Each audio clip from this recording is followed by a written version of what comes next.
team. It's hard to tell. Can you elaborate on what happened? I haven't seen the video, and I didn't really know what happened. I just know there was an altercation with my team. Jake wasn't even aware of the altercation before the fight. Yeah, I was focused on what was going on, but I was made aware of it afterwards, and it's typical of him. That's what he likes to do. He's a street gangster.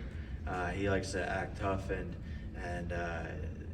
he's really not. Like, why are you trying to beat someone up in a hallway, bro?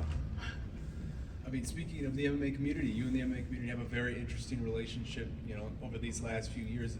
You just beat a genuine legend of the sport, probably one of the greatest fighters of all time. Like, how do you feel like, is this the win, do you think, that will get you the respect of that community? I think it has to. I want to watch the fight back, but,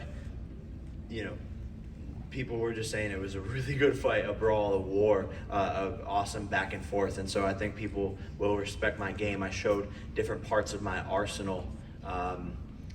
Defense, all of that, fighting on the inside with a legend who's really good at fighting on the inside. I think this fight definitely has to gain me some respect. And I'm only 2.5 years in, so this is just the start. I'm just getting warmed up with what I can accomplish. And this is the first fight in my career where I felt comfortable in the ring, right? And just think about it. No one 5 fights in is fighting 8-round fights. No one. They build them up 4 rounds, 6 rounds. I mean, Tommy Fury is still fighting 6-round fights, right? And he grew up his whole entire life doing this sport, right? And his brother's the heavyweight champion of the world. My brother and I are fucking from YouTube. So I'm doing something that no one's ever done before, and I'm just learning my bearings in the ring, but we'll see what happens after this. But I want to add, he loves the MMA community, right? He loves MMA fighters. He loves trying to be a spokesperson for the sport and bringing it along with himself. Of course, he's honest. He wears his thoughts on his sleeve, and he'll attack someone if he sees something that he doesn't agree with.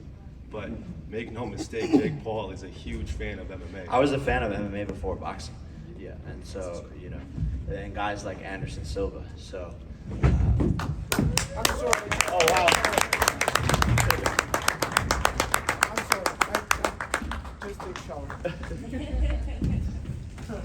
My God. Good job. Thank you.